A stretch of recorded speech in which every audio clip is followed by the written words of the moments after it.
Welcome back. Welcome back. Welcome back. Welcome back, Joel C. Cordes.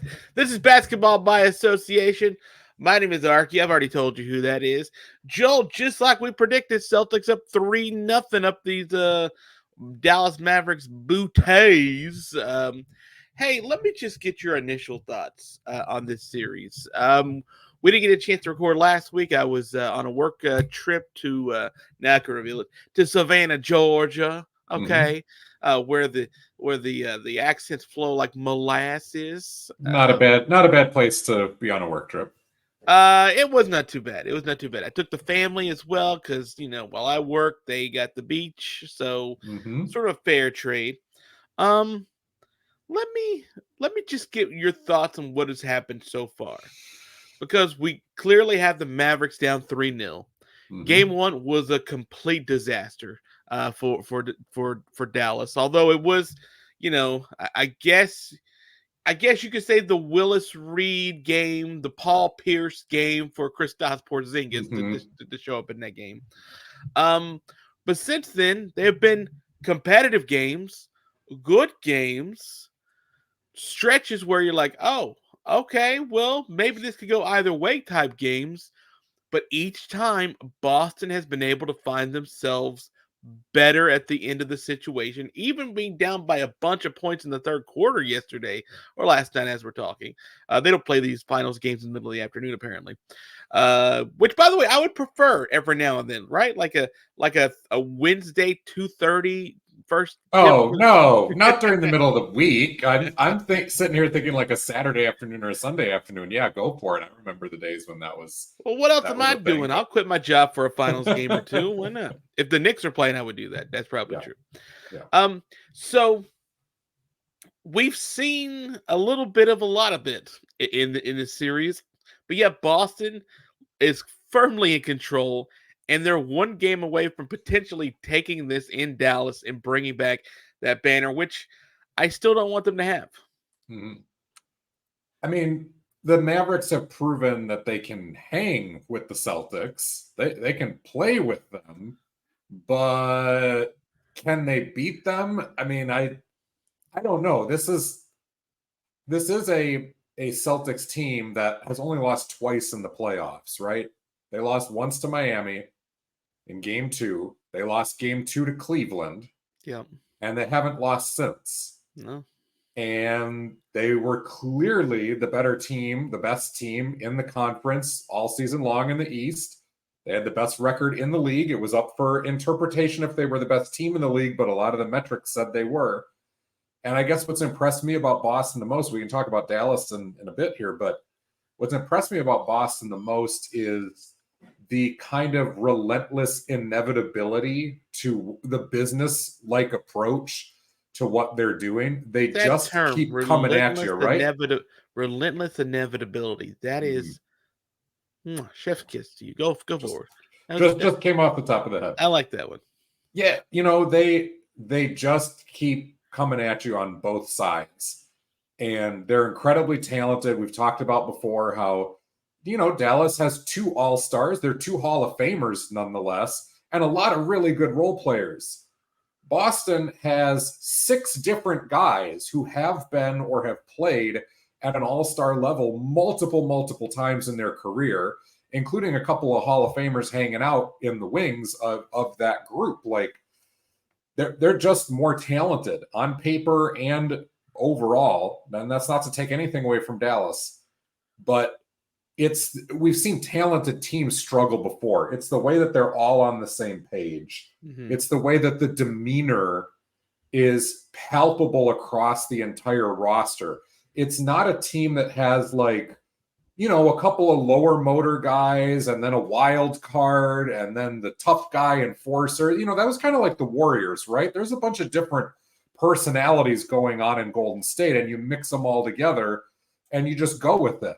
Boston, you get the sense that all of those guys are just pretty even keel, pretty chill, very competitive for sure, but they're basketball players. They are professional NBA players, And it starts and stops with that. And I feel like that's been the identity of this team is they show up in that work suit and they go to work. And that's just been too much for Dallas. It's been too much for everybody else this year. Yeah. So that's kind of the big reason. One of the two big reasons I thought that this was going to be Boston, and I thought 5 games would probably be the max it would kind of go, is that there's a talent disparity. There's also sort of a health disparity as far as the mainline guys that you want. Mm-hmm. And then for me, it's like this group has quite literally been through all of this.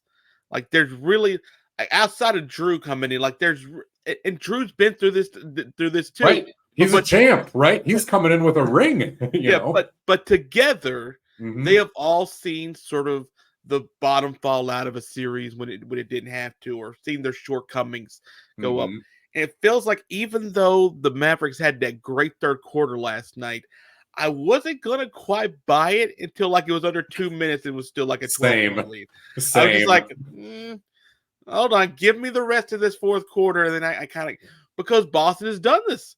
Boston's been on the roast before against Indiana. Boston's been on the roast before in a game or two against Cleveland, and they come back and they win the game almost the entire time they win the game. The 2 games they lost, they just got blown out because other teams had incredible shooting performances. And Dallas hasn't had that yet. Kyrie played a nice game last night. Kyrie was hot from 3, but he wasn't shooting 50. Like he wasn't scoring 50. Like there was no particular like overwhelming moment, or I guess overwhelming series of shots at a team being white hot. That sort of has been the only thing that's beaten Boston so far in this postseason. And unless Dallas can get one of those, it feels like, boy, this sucks to say again, the grittiest team, the team that is the most even killed, that they're ready to kill, is the team that's got the head coach that's trying to block players' shots from in front of his bench going into timeouts. You know, like, and that's earlier this year. But like, it's the kind of mindset of like, you know, we've been in the bright lights before. They don't make their lights brighter unless they change the lightings. You know, I'll try to block shots if someone during a timeout tries to shoot in front of our bench because we don't want them feeling good about themselves going into a timeout. Just the kind of mental stuff that, like, sometimes I don't think works at this level has kind of worked with this Boston team, and they're about to get over the hump and win that 18th banner. It's a credit to Brad Stevens, both as a GM and as a former coach. It's a big credit to Ime Udoka in the short time that he was there in Boston.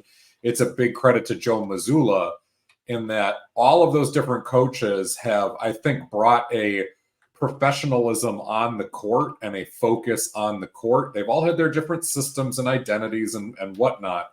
But I don't think that the identity of the Celtics, especially with Tatum and Brown, has really changed all that much over the years. They've just gotten better and better and better at what they were trying to do initially. And they've brought in the right pieces. You know, Kyrie Irving's a perfect example of a guy that they brought in. It didn't work out. He didn't fit. Gordon Hayward was a guy they brought in. Injuries got in the way of that. And so they've continued to look and find other pieces, I think, both attitude-wise and then skill set-wise, that make this such a quiet juggernaut. I mean, because the stats all say this is one of the better regular season teams of all time.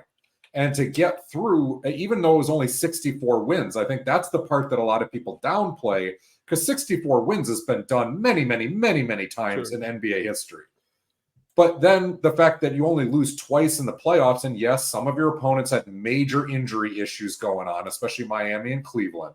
But them's the breaks. And to only lose twice in the entire postseason, that's also pretty historic. That's done rarely. But I don't think that despite all that, the Celtics don't come across as dominant as the Warriors were, or, you know, some of these other great teams in the past. And certainly they're going to have to win multiple rings before we talk about them in that same sentence. But they've been there and they've got all the pieces. And the thing that really stands out to me is that when we looked at the Celtics at the beginning of the season, we said, yeah, on paper, that core is great. The fact that they can add Porzingis and they had Derek White already and he played awesome, that's great. But man, I looked down that bench and after guy number 6, maybe 7, I got major question marks. Like we looked at, and I'm just going to use Sam Hauser and Luke Cornett as examples because those are kind of their dopey looking white guys, like deeper down the bench. Both of those guys had proven that they could be in the NBA, but it was a question of, are these really like everyday NBA players or are these end of the bench depth type of guys? And through either by plan or by necessity, each of them have had moments where they have had to step up and play a lot more, to the point that now they have been both very reliable options in the playoffs. It's a testament to them. It's a testament to coaching. I'll use Sam Hauser as the example. We knew he could shoot, but could he defend anyone at all? Could he do anything else at an NBA level? He's answered yes, but the big testament is to the rest of the roster. You can throw a Sam Hauser out there and let him do his thing when you have Jaylen Brown, Drew Holiday, Derek White, and Jason Tatum, not to mention then an Al Horford or a Kristaps Porzingis in the middle. All of those guys are so solid defensively and so solid collectively that if you're a Sam Hauser, all you have to do is show up, do your job, and then compete within the game plan defensively on the other end, and you're going to look like you fit phenomenally on this team, whereas you might not elsewhere. And the same thing with Cornette and Xavier Tillman, even guys like O'Shea Brissett who have come in, played some good minutes. Peyton Pritchard has been there long enough that I think he's proven he fits with that group in one way or the other.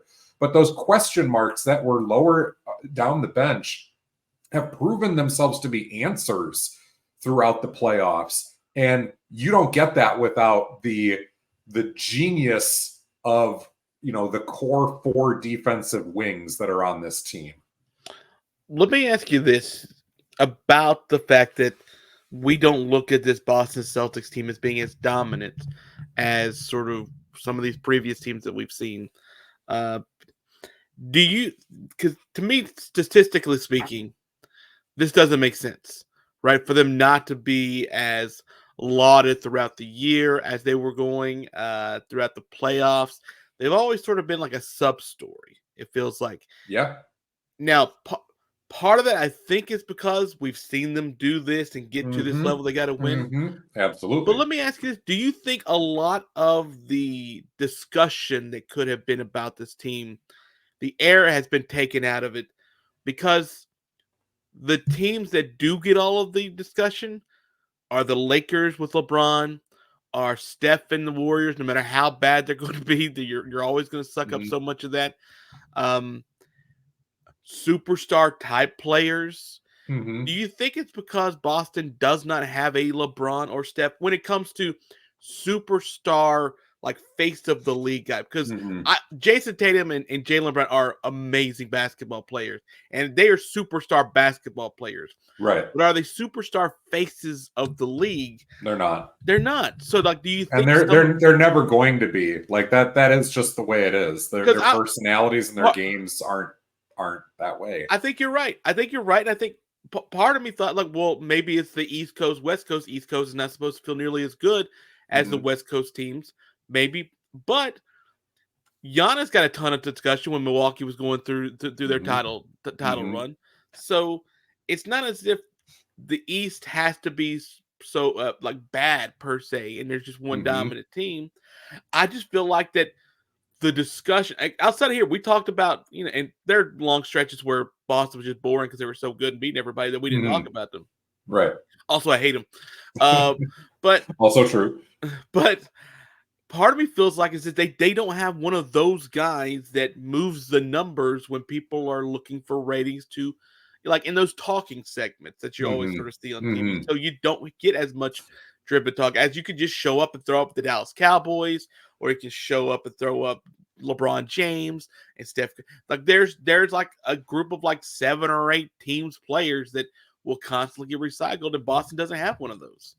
Despite being like the most winningest franchise as far as championships, despite being in a very big market on the East Coast that is used to this, I think it's just a little different with this team. I think there's a lot of different factors, and you kind of touched on most of them.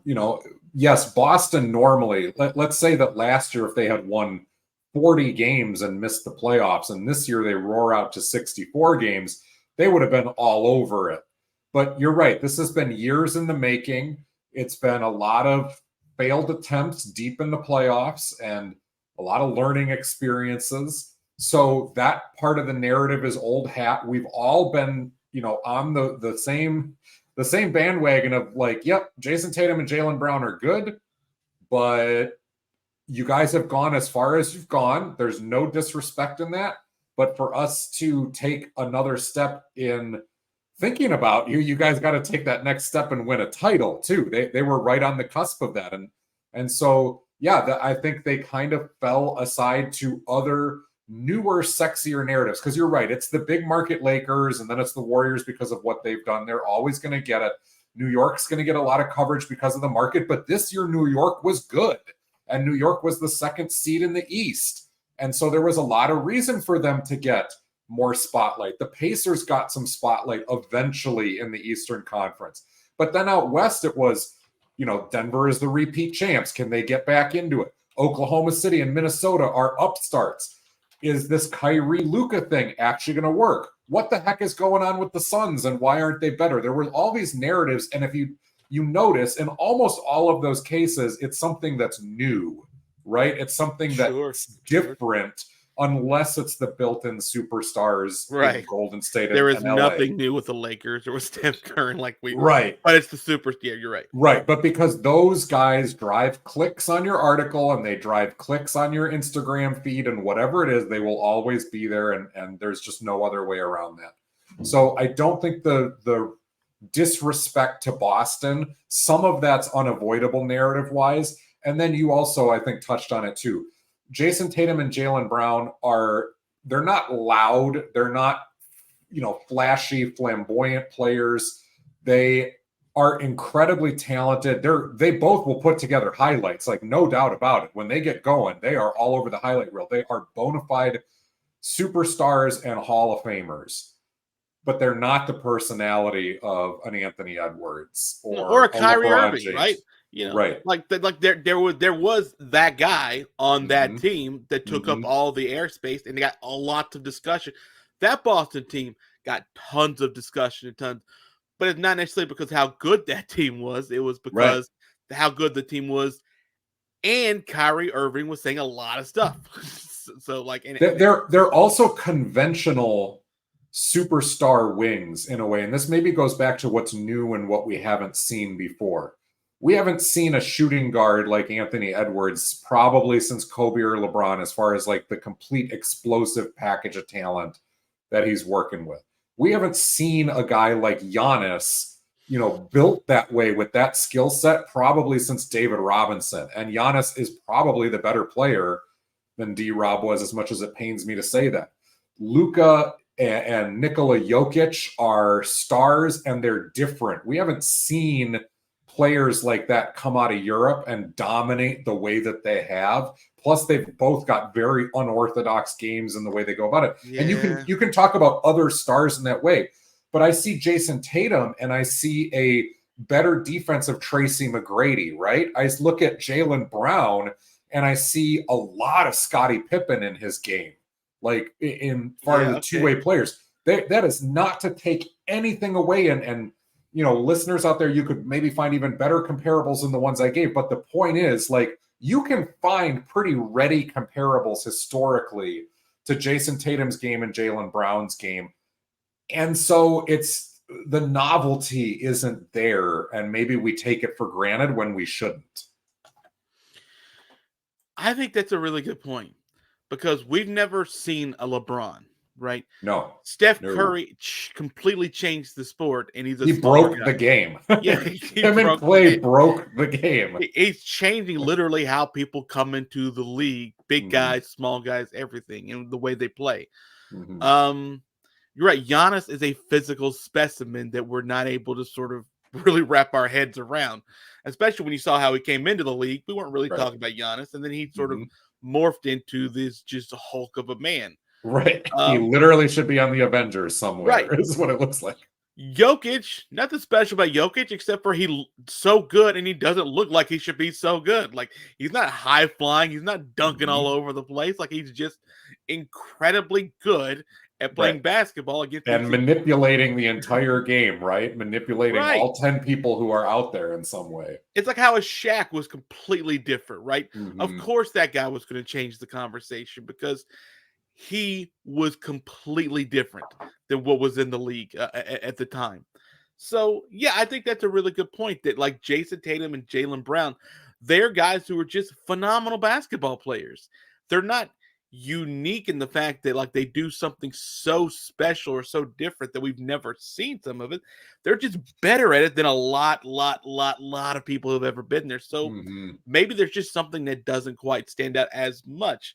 Plus the fact that they're not big boisterous guys about this, blah blah blah. So Right. like it's one of those things where like they've grown into being this really good basketball team, but they've not grown into being this loaded superstar type team where like everyone's just wanting to talk and discuss. They've all been very low key during the finals too. So like you haven't get a lot of and stuff low key throughout their careers, right? Drew fair, Holiday yeah. and Al Horford have always been connectors. They are guys who have bridged the gaps. And I think I talked about this last time.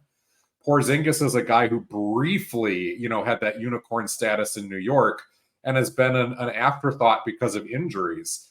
Derek White is a guy, he's been on Team USA, right? He was a starter for the Spurs, but also a guy where it's like, is he really a star that the Spurs can build around? And they eventually answered no and let him go. But you put him into a veteran ensemble cast like this, and suddenly it brings back to the days of like, sure, the Celtics had Bird and Parrish and McHale, but they also had a guy like, Vinny the Microwave Johnson, some of these, or, Dennis Johnson going through too. Like they had these great other players who were stars in their own right with that group and fitting with that group. And I see so many similarities with Derek White's ability to contribute. And then even like Peyton Pritchard, some of the, like, they are just so much better within this system and with those other stars around them that it elevates them onto a level. I don't know if they would achieve that somewhere else. They might, but man, do they fit really well together.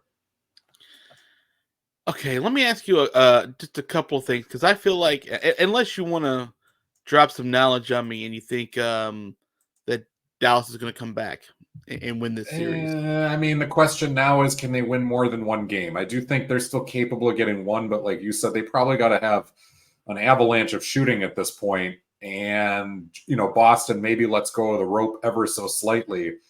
I bet they can do that once. They got to do it once, if they're going to move on at all. But can they do it more than once?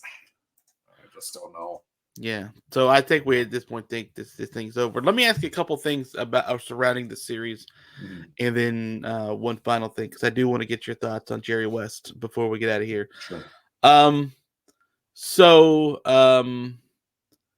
Kyrie has been really, really humble in all of his sort of lead up to the finals and such, talking about sort of his time in Boston, his time with LeBron, and how it sort of feels like that there's been a real like maturation, like a significant one with Kyrie Irving, and one that just to me it blows me over really with the fact that this guy would turn, if not a 180, it's like at least a 140. Like he is the way he has sort of approached day-to-day sort of living.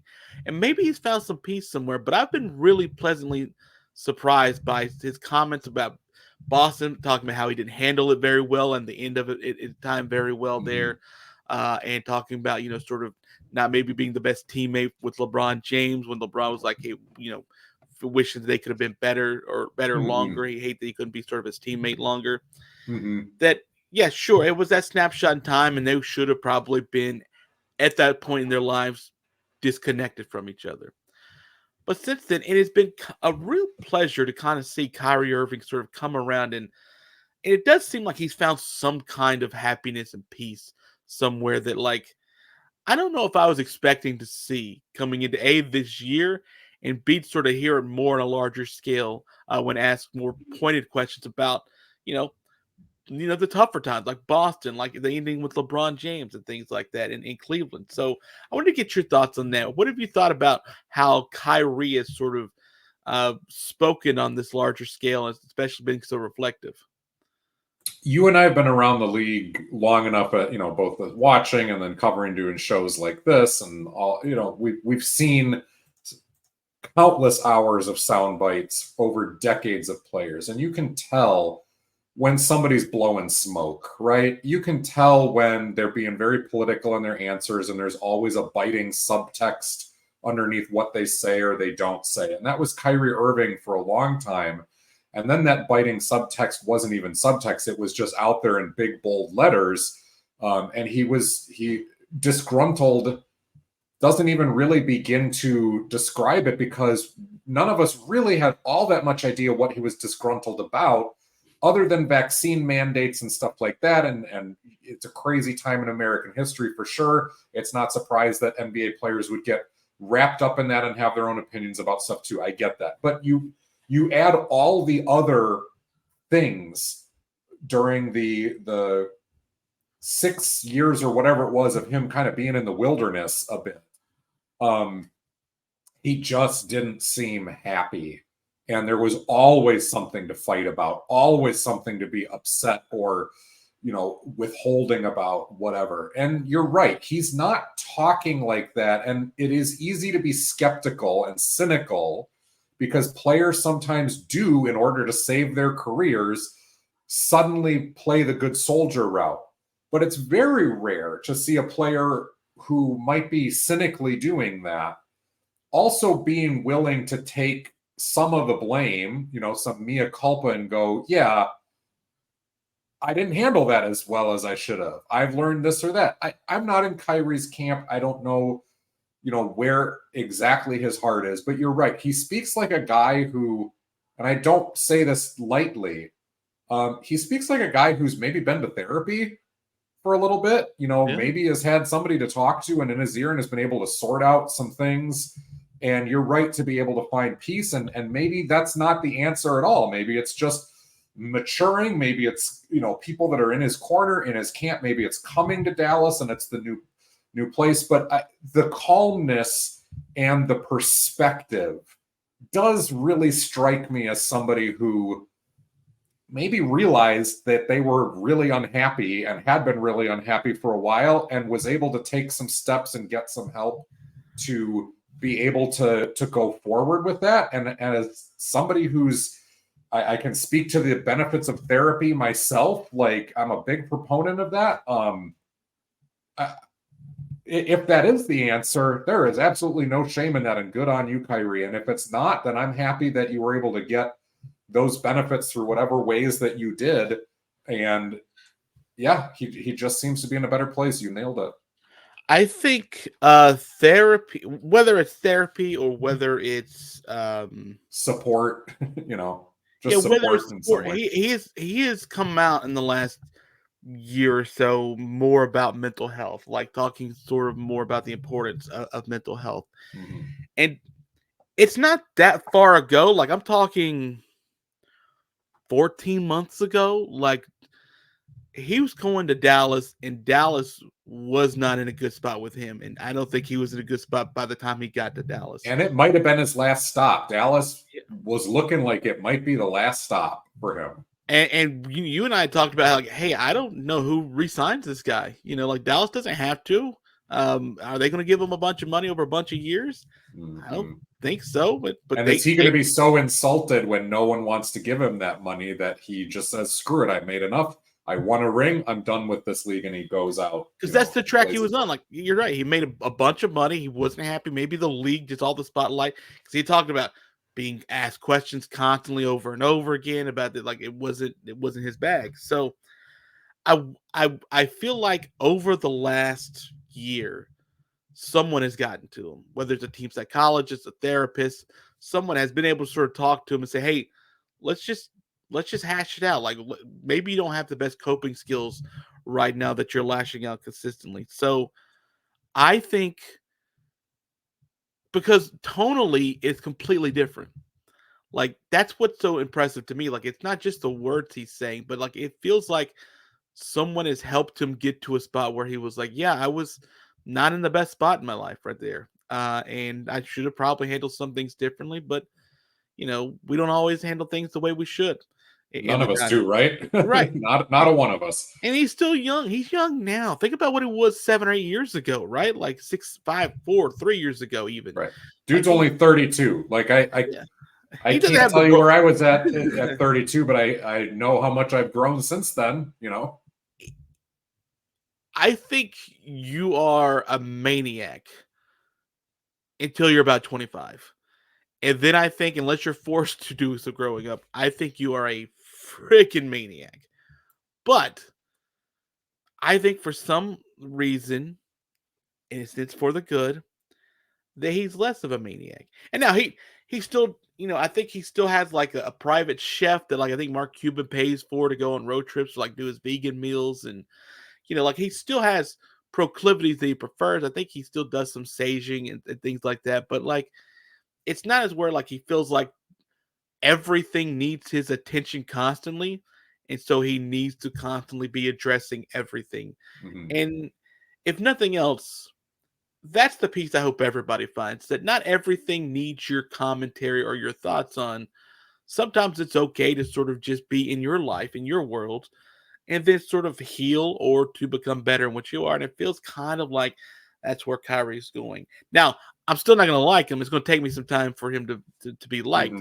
But I feel better that he's not going to win a title with Boston. He's moved up in the rankings above James Harden and Russell Westbrook at this point, right? Because those were the three guys who were like, "What is going on?" In that terms, yes, yeah. And Kyrie has moved up in the likability scale past those couple. And you know what he's also done, and then we'll move on. He's done it quietly. Like it's not one of these like, "Hey man, I'm better. I've been doing this. I've been doing this kind of tours." He's just been going. There aren't a bunch of press releases about all the help and therapy and whatever he's going through. It's not a media tour to try to do it. It's just, if you had checked in on him a year ago and then this week, you'd be like, that's not the same guy. Like that just does not read as the same guy, but it's the same guy. It just sounds at least a little bit happier at the very least. So and I think what's borne out is at a lot of these other stops, there were people that would vouch for Kyrie for sure. There were people that say this is overblown, he's getting a bad rap, and those were teammates. But there were also other teammates at a lot of these stops who kind of, in between the lines, if you would read and translate what they were actually saying, were like, yeah, he's kind of being a diva. It's kind of a lot. That's Kyrie being Kyrie. He makes it difficult. It's a distraction. Like that was out there too. That's not out there at all this year. No. And this is where I think it's more than a lip service thing. And it's, it helps me to move past some of my cynicism because I've seen the Goodwill media tours go on before. It's not just what Kyrie is saying, but you watch his body language at all times. It looks different. You hear what his teammates are saying about him. You see the way that they interact with him, including guys deep down on the bench. Guys who are the 12th man are sitting there chatting it up with Kyrie, smiling with Kyrie, having a good time. They're enjoying each other's company. It's not the aloof Kyrie, like you said, who's, burning sage in a corner all of the locker room and doesn't seem to want to interact with anybody. Like it is very, very different. And that's where that lends a lot of credibility to this being a real thing for him. And we can be happy for him regardless of he's just a person. He's a 32-year-old guy, and lots of people have to figure out a lot of different things mental health wise as they move into their 30s and beyond. And good on him for getting to it this early, especially under such a big spotlight. All right, let me ask you this, then we'll get on to the Jerry West thing. We can be brief with this. The Lakers don't have a head coach currently as we speak. They were turned down by Dan Hurley, the head coach of UConn, who's won back-to-back national championships. And apparently offered him 6 years, $70 million. And Hurley said, nah, I'm good with where I'm at, which is fine because now they're going apparently back to interview officially. They were warming on him before, wanted to feel him out before. Now they're going to officially sort of interview JJ Redick, which, by the way, LeBron James says he loves JJ Redick, but LeBron James apparently loved Darvin Ham, and he loved Ty Lue, and he loved Dave. Well, he didn't love David Blatt. No, he hated David Blatt. Let's be fair. Like, there were stories coming out where David Blatt would, like, during the finals, be on the sideline, like reading a book, basically, like while LeBron was running practices, which is like, all right, that kind of checks out to what we were thinking at the time. But yes, to the LeBron Lakers at this point. Well, I guess, is he officially re-signed for them? I don't think he's officially re-signed, is he? Because he's got a player option. He's not. Yeah, he's not official, and So I think he'll probably wait until the draft happens, and which happens in like 70 minutes. It feels like. LeBron has said the Lakers, or it's been reported LeBron said the Lakers should choose a coach that they want for the next 5 to 10 years, and not just for what he might potentially be. So he's also publicly said he likes JJ Redick and was on his podcast. So to me, I'll say this. I was dead wrong about Jason Kidd, right? I was dead wrong. Did not think Jason Kidd had any kind of mentality to be a head coach.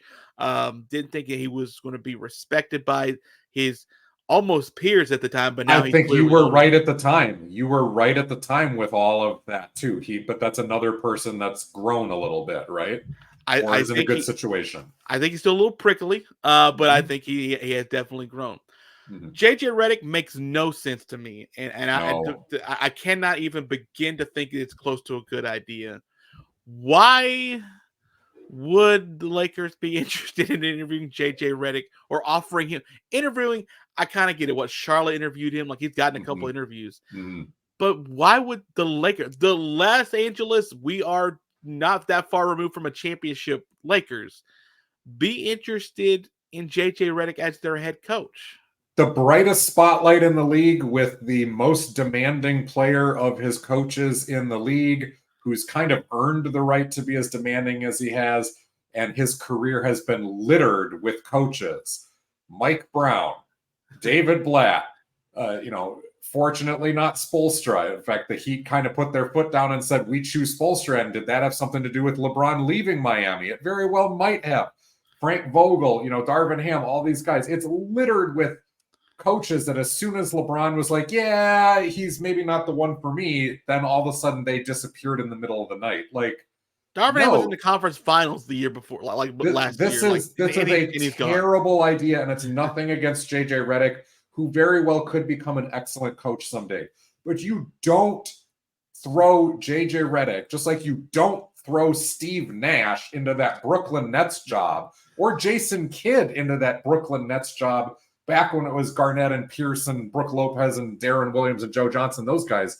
Like, you don't throw them into that with so little experience and go, here's the bright lights of one of the biggest markets, and we need to win a championship this year, and go figure it out. You don't give a guy with zero experience. I know he's been a player, but you don't give a guy with zero NBA coaching experience that type of job. You give JJ Redick his first job in Charlotte or Detroit or somewhere where it's a rebuild and the stakes are lower, and you see how they cut their teeth there. And even if they don't become a Hall of Famer in Detroit, if they do a credible job over a couple of years, because that's all NBA coaches last anyway, then you go, oh, this guy's got some skills, and we've seen it both on paper and we've actually seen it on tape. And now we bring him up and we give him a chance at a bigger chair. Like, yeah, this is classic.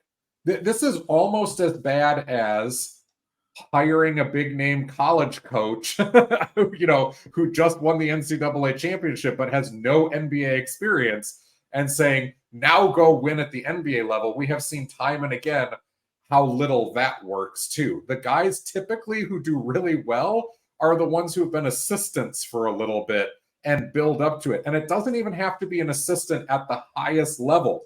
You think of guys like, Tom Thibodeau or Phil Jackson or Nick Nurse, like, they were around the block in a lot of different basketball leagues. Eric Spoelstra comes up through the video room. Like, these guys cut their teeth being around, learning the nuances for a long time. And then you've got former players who turned into excellent, excellent coaches too. But what did they do? They cut their teeth as assistants. I'm not one to say, oh, you have to go through and it's an initiation process and all that. But kind of the data seems to prove this, right? Maybe it's anecdotal. I don't know. The data. Look, okay, so I want to play a quick game with you, and then because how many coaches in the NBA, and granted there are 2 vacant spots. I think Cleveland's still vacant too, if I'm not mistaken. Yeah. How many? Oh my gosh! You know what? Before you answer that question, you know who the Lakers should sign? They should hire JB Bickerstaff. Just go do it.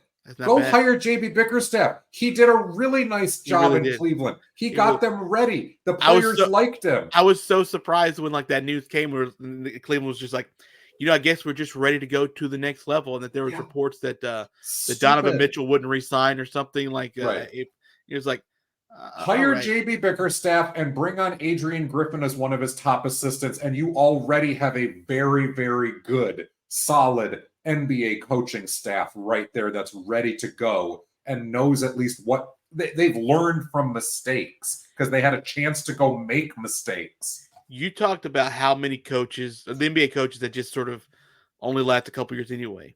Mm-hmm. How many current NBA coaches have been with the team longer since, let's just say, but got with the team and were hired before 2020? So there's 30 teams. Mike Malone. Mike Malone is one of them. Has Tibbs been there that long? I think he has now. Tom Thibodeau has not been there. He was hired in 2020. Okay. So 2019 or before. Rick Carlisle hasn't been there long enough. Eric Spoelstra has for sure. Eric Spoelstra's been there since 2008. Mike Malone 2015. Pop has been there. How Eric Spoelstra 2008? Crazy, right? Yeah, Pop has been there, obviously. Pop, 96. And then Steve Kerr, right? I don't think there's anybody else. There's two more. There's 2 more. Steve Kerr is right. So Steve Kerr 2014. Okay. And there's one more. He's in the Western Conference. And technically it was 2019. So we're not talking like you're missing like a 30-year veteran here. Is it Ty Lue or Willie Green? I think it's probably one of those 2, right? It's Taylor Jenkins. Interesting. It was just to give you an idea that there's 30 teams, 5 of them have had coaches for more than 4 years, basically, which is kind of nuts, right? Like it's kind of nuts the turnover in this league. So, all right, last thing I wanted to get to, we lost Jerry West earlier this week, 86 years old, Mr. Just About Everything, the logo for crying out loud, right? And Bill Walton in between when we've Bill, too. That's right. Bill Walton got the Game 1 tribute before the game. The NBA doing a tribute last night for the loss of Jerry West. Jerry West, I don't know. Like I didn't grow up clearly watching Jerry West, and I only know highlights and the stories that I've read about him and interviews I've seen with him. Mm-hmm.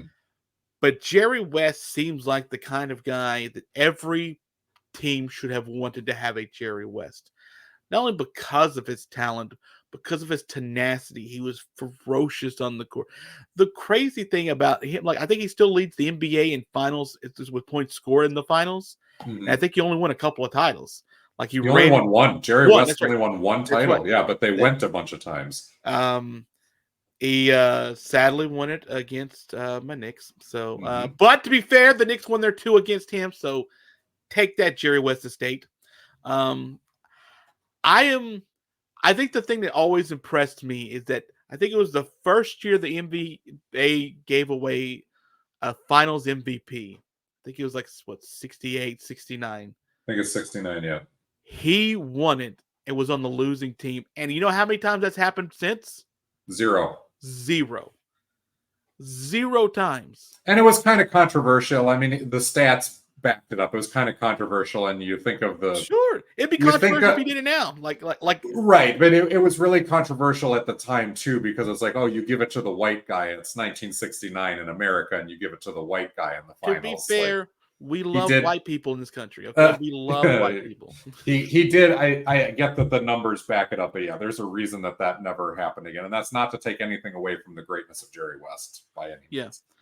So I wanted to let you have a couple of minutes to sort of bring up and sort of discuss your thoughts on him, and then we can end on a positive note. I think for me, yeah, Jerry West was always legendary status as one of the, pioneer hallmark greats of a long gone era for those of us that didn't grow up in it. He was long out of the memory of that, even by the time that we started in the, late 80s, early mid 90s as NBA fans. But he was still always around as such a huge figure with dominant Laker teams. He was a part of the build in Memphis, leaving Vancouver and coming to Memphis and putting them into a place that, made them very, very good. He was involved in a handful of other teams as a consultant or as somewhere in their front office. And it felt like every time that Jerry West was involved, you're like, oh, now they're serious. Now they're legit. Because I think that this was a guy who understood, despite having played in a different era, despite having been around the league in a few different eras, always seemed to understand the nuances of what would make a good team in any era and of what he could bring to the table. And again, I didn't sit in boardrooms or whatever, but you won't find anybody out there, and it's not just lionizing somebody who's passed away. Even while he was alive, you never are out there hearing somebody going, yeah, we wasted money on Jerry West. I don't know why we had that guy involved. He brought nothing to the table. That was just a name showing up. It was always, no, we are incredibly appreciative to have him, and the impact that he's having can't be really quantified. Like you would hear that before, during, and after his stints in whatever team it was. So, there's a reason that he's a 3-time Hall of Famer. That's just unbelievable. Yeah. I mean, that's never going to happen again. Like that. Yeah. You're never going to see a player be like LeBron's not going to go become a Hall of Fame GM and coach. Mm-hmm. Like look, you know what LeBron's going to be? LeBron's going to be one of the 2 greatest to ever play. And then just some guy who makes a bunch of business decisions, who's always he's gonna make so much money, and then someday, either get into politics or owning a team or whatever. That'll be Jerry West just had a knack for basketball. Like he just had a knack for putting together teams and sort of, I love a quote that I saw come up recently, where he was speaking somewhere, I can't remember, and he said players when they come out, they always sort of talk about, and they come out, like of high school or college to go to the draft.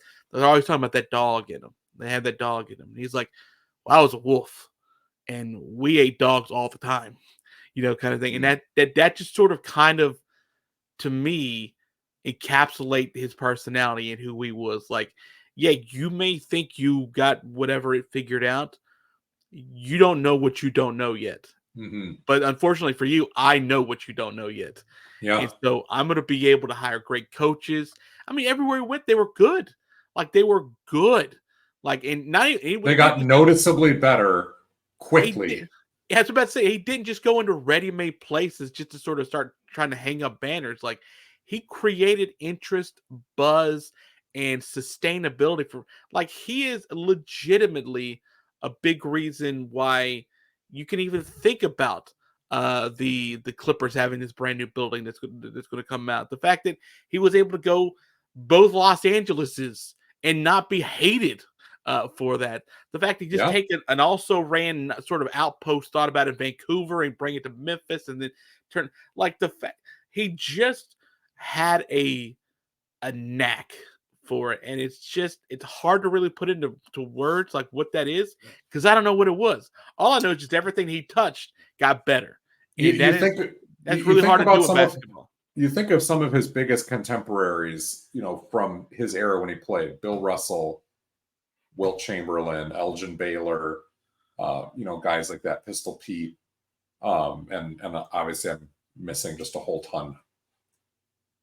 outside of Bill Russell, who had just an enormous impact, off the court, socially, culturally, but then also was a coach and won championships as a coach.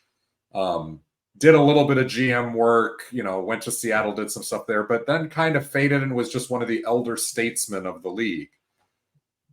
I don't know if there's anybody of that era of NBA history, and maybe in NBA history in general yet, who's had a bigger impact from start to finish of the time they came into the league to the time that he exited into the great beyond here. Like, I don't know if you can find anybody who had a bigger impact in as many different ways. That's a great point. Like he was instant impact and constant impact, day one to the very end, and it showed. And he's the logo, right? And he's the logo. I mean, he's the logo. Like there were people talking about possibly changing the logo at some point to be like Kobe or something like that. And that's fine if they do. It's fine. It's whatever. Not. I don't think it's a big deal because he was the logo for. It felt like 100 years. It clearly wasn't. Mm-hmm. How do you become the logo when you're not? You didn't win the 11 titles, right? Like you don't lead the league all time in scoring. Like you weren't dunking over everybody and making this impressive. Mm-hmm. You didn't start the 3-point barrage.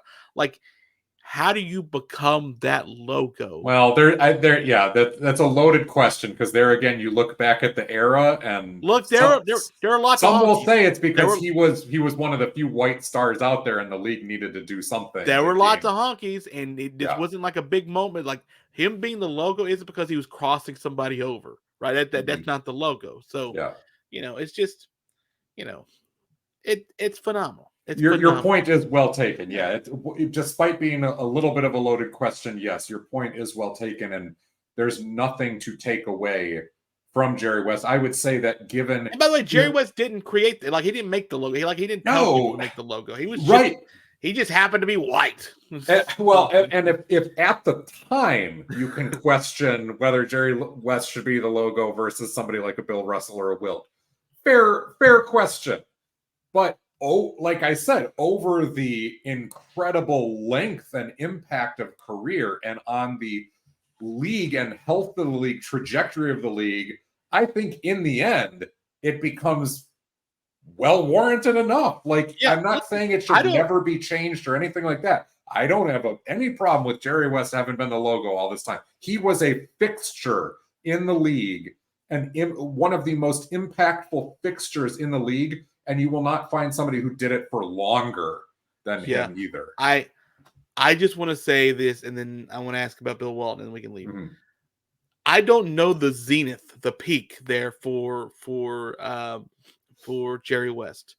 Like it was so good for so long in so many different ways that the fact that you could have such a consistent career as far as being at the very top of your field. And he used to say, those damn Celtics, right? He was 0-6 against the Celtics in the finals and stuff, right? But to still be able to win a title, to be in 9 finals, to be able to be an MVP in the league, to be able to be the most. Bill Russell scored a bunch of points. He's not number 1 in the final scoring overall. Like that's Jerry West. It's just to me, it's crazy in a very good way. That someone could be so good for so long and so well thought of too at the same time. Right. Speaking of well thought of, Bill Walton, less impactful on the court for as long, but off the court, just a phenomenal character, a great ambassador for the sport itself. It's unfortunate that we lose Bill Walton as well, essentially in the same weeks or so span. Bill Walton, for me, was not UCLA. He was not Boston. Like he literally was the TV character that I sort of grew up watching for the most part. And to see him doing games consistently. And I know some people, the way he presented games, they found to be a little abrasive after a while. Like they didn't sort of believe it. But for me, I loved it because I knew in my heart it was wholeheartedly Bill Walton being Bill Walton. Every time you sort of saw him and heard him. And so to have that kind of character, go into UCLA and sort of be, the brazen brash, hippie kid for John Wooden's UCLA team, Mm-hmm. and to be able to come into the league and be really, really good in the league, just be Dominant for that. To be with injuries and not be able to have as sustained of a career, and then to be such a great broadcaster. Like, how many former players in the league are actually good at broadcasting? Like, it's really very few. And I don't mean like broadcasting, like just being a talking head, like doing the games, which is harder to do, to sort of be that great personality. Bill Walton's phenomenal, and I'm gonna miss seeing him do college basketball. I'm gonna miss seeing him do those West Coast games, very, very much so. And so, I guess that's all I got on that. But Bill Walton is, unfortunately, maybe there were some before him that I'm forgetting. I'm sure there are. But Bill Walton was Penny Hardaway and Grant Hill and Derrick Rose and these guys who the star burned so brightly at the beginning of the career, and then it was robbed because of injuries, and then a struggle to stay in the league, to stay relevant, whatever. But those who played with him and played against him, like when they'll talk about Hill and Hardaway and Rose and some of the others that this has happened to, will tell you how legit he was. And the footage backs that up, and he got a ring for Portland early in their franchise history too, which is incredible. But you're right. I think beyond, and then to play on the Celtics team, I think it's 86, especially when he's there, and he's just the ringer off the bench that they can bring in. And they've talked about that too, like how Bill Walton was kind of the secret sauce that gave them something they hadn't had before. And I think it was flair, right? It was creativity. It was, Bird certainly had flair, but it was different. Walton just brought that joy, that joyful flair to it. And they were a different team with them. But you're right. I think Walton's impact is the personality around the game, the approachability, the accessibility, the joy that he brought to basketball in general. And he reminded us that it's fun. It's fun to be able to be out there to watch these games, to play these games. Like, it's not just a job for a broadcaster or things to do if you're the student athlete or if you're in the NBA. Like, it's just your paycheck. Like, there's a reason that you're doing it, and you fell in love with it because you really enjoyed it. As much as I appreciate what these guys did, I'm going to use them as an example. I'm going to throw them under the bus a little bit. There's a reason why Jeff Van Gundy and Mark Jackson are not calling games in the NBA this year. And it's not just that ESPN has been cost cutting and they were asking for a lot of money. That's a huge part of it. But after a while, people get sick of hearing broadcasters bitch about the game, about how it was better back in the day, or how, this needs to get cleaned up or whatever. Like, there is a time and place for that. I'm not saying we need to just all blow, everybody needs to blow smoke and it's all sunshine and roses. You need those voices that are like, hey, this should be improved and be better. But to put those two together, Jeff Van Gundy and Mark Jackson were often negative about things. There's a reason that, like, the Turner broadcasts work inside the NBA, because if Chuck wants to be old school and finicky and grouchy, Ernie Johnson will step in with some positivity and redirect them. Or Kenny Smith does a great job of that too. Like, you had balance. Bill Walton was, and then one Shaq of those, and the others, like, that was better than what you guys all thought. right. But like, Bill Walton is one who, because of that joy, that positivity, you could balance him with more joy on a broadcast team, depending on the personality. And everyone's like, great, this is an up-tempo fun. Or if you wanted to put him with somebody who's a little more serious and dour, that's fine. He would balance that out too, because of just that positive aura he would bring in. And I don't think we have enough of that in the NBA. We have people who come across as company men sometimes, or people who come across as just like, rah-rah homers for their teams, especially on some of the local broadcasts. But there's not as much as there should be, of just, the game is joyful. Just enjoy the game. I think Doris Burke does a phenomenal job of that, and she stays balanced. Well, I think she's Bill more balanced. Walton was a character. She's really good. I think she's more balanced. But Bill Walton's the character. Bill Walton is just like it's like, listen, I'm here having a great time. Aren't you guys having a great time? Dick Vitale, right? Dick Vitale brought that for so many years, and I think Bill Walton on a more subdued level. Yeah. Although sometimes, Dick Vitale, to call Dick Vitale subdued means in comparison to Bill Walton, what planet Walton was operating on. Yeah.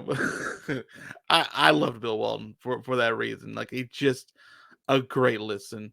And I don't say it to be disparaging. There were some people that thought it was sort of an act and it was just too much. But everything you know about Bill Walton, you go back to how he grew up in high school and going to UCLA. Like, the dude ran, shot, dribbled to the beat of his own drum. And it was just a guy that, like, if he wasn't going to enjoy playing basketball, he just wasn't going to go play basketball. Like, he would go just to, like, Grateful Dead concerts, like, when he should be probably preparing for an NBA game, like, because he just loved being around. And, like, he's like, look, I'm alive. What's better than being alive, right? What's better than watching this basketball game with you right now, Dave Pash? Like, like, this is a great place to be. Like, let's just enjoy it. And I know there's some people like the X's and O's, but, like, in the NBA, 82 games. Like, come on. Bill Walton wasn't the regular on, like, a broadcast for one team for 82 games. He was just going throughout the West Coast, like, checking out the mountains and the deserts, and coming in and doing a game. It was phenomenal. Like, and that's the thing that I hope we don't start, because I feel like we're starting to lose more and more of those personality types on broadcast, and instead turn it just to, like, analytic machines.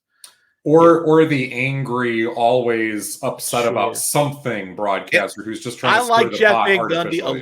I like Jeff Van Gundy a lot, but you're right. It felt like if you teamed him with Mark Jackson, like, they were both like, you know what? Misery does love company. Yeah, what is this?